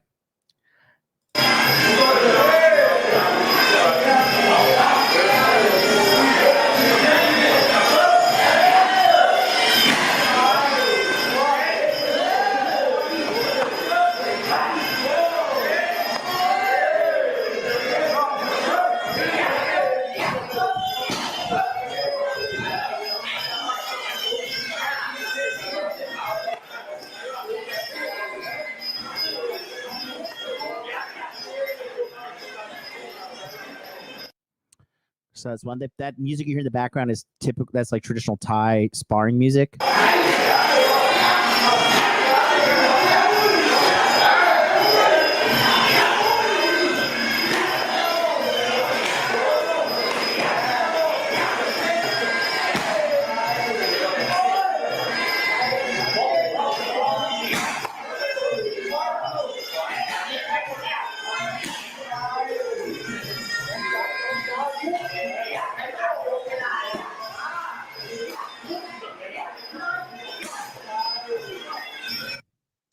He's a good fighter. He gave good effort. Let me see. Is this the one?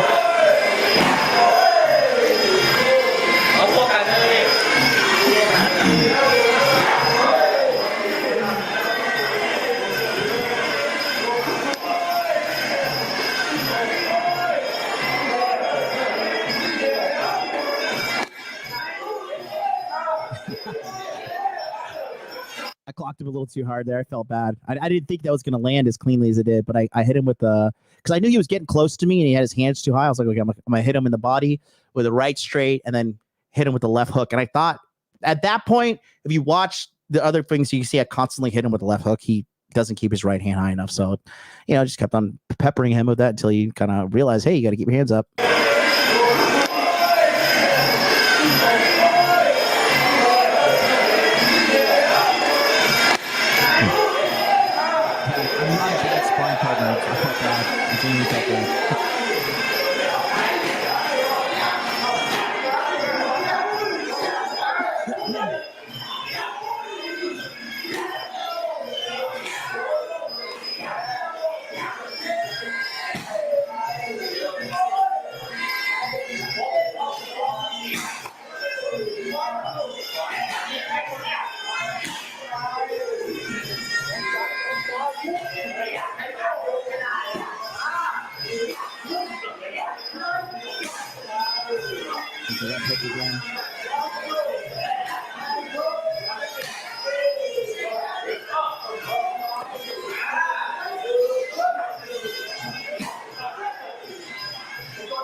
That's a jab.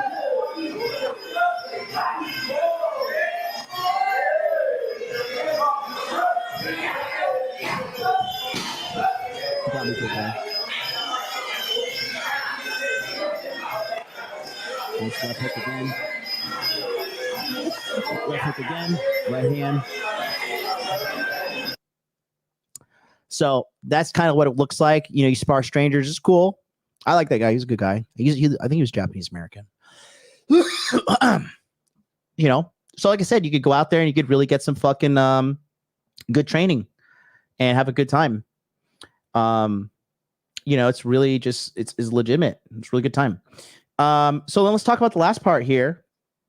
And Louis, she says it's hot as balls that day. It's hot as balls every day in Thailand, bro. Let's be honest. So the last part I want to talk about is the party lifestyle. So Excuse me. Sorry, fucking still sick from Thailand. We went hard the first couple nights because how the Passport Pro program works is what we do is first 2 nights, we send the guys out and we just like go talk to girls. We want to see what you do. And we see like, do they have the balls to talk to girls? What's their fashion like? Are they terrible at text game? Do they know how to get a girl's contact information? We just sent them out. Me and Andrew from Legal Mindset, we sent them out and we just analyzed them and we provide and Palm you pick up too. And we provide a comprehensive report on the 3rd day after analyzing them. Excuse me. So yeah, I was fucking sick as a dog. Still carrying over. Because we went so hard the first 2 nights. So Thai people party all night, okay? And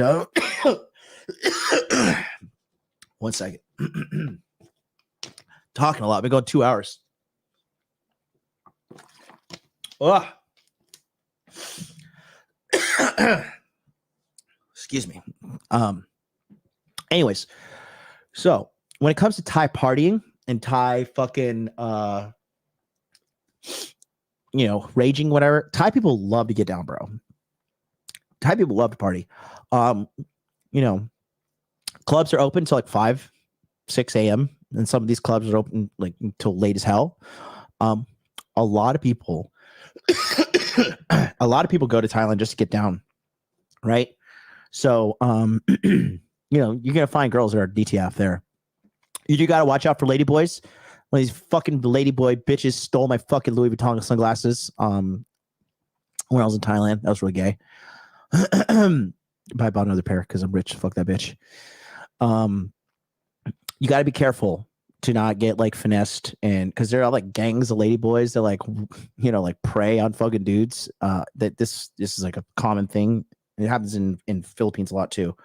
So you got to be careful with these like really fucking sadistic, weird fucking Ladyboy people.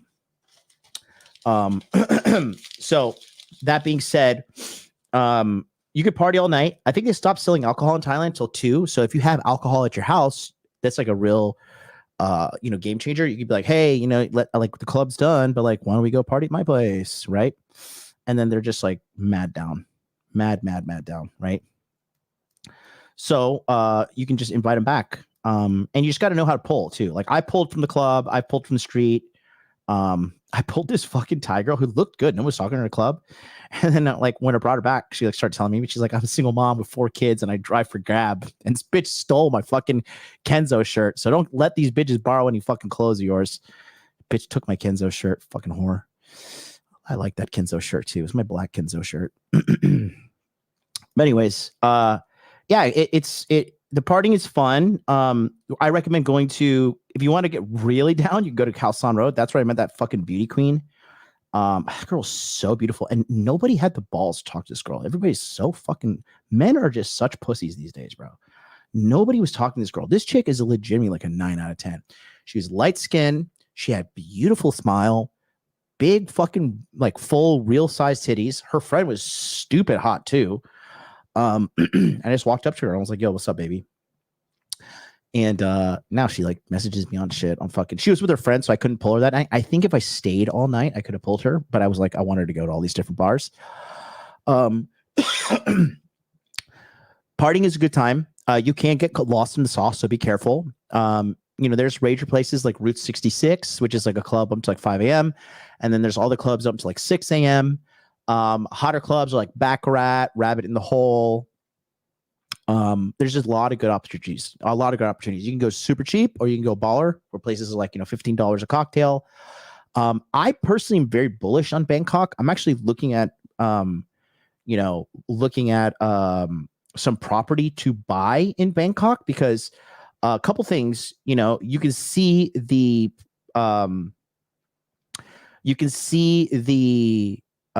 economy going a good direction in Thailand, and Thai doesn't respond to foreign judgments. So if you get like sued in America or some shit like that, like you can hide all your assets in Thailand and be like, oh, fuck you. Sorry, I'm poor. I have no money. File for bankruptcy. And they can't do anything about it. Right. That's like a whole other, that's like Passport Pro level. Right. But, it's so fire. It's so fire. I'm very bullish on Bangkok. And if it's like if some shit went down and I had to like leave Tokyo or something like that, like I would go to Bangkok easily, and I would just literally eat, train, work, and do Muay Thai. That's all I would do. Like I wouldn't party and shit. I would like just do cold approach, and because girls in the street, like because I'm good looking and smart and good talker, so I can fucking get a bitch anywhere I go. But you just walk up and these girls like, hey, what's up? Can you make up how? And yeah, I just think Thailand's a good choice, man. So that's pretty much the comprehensive report.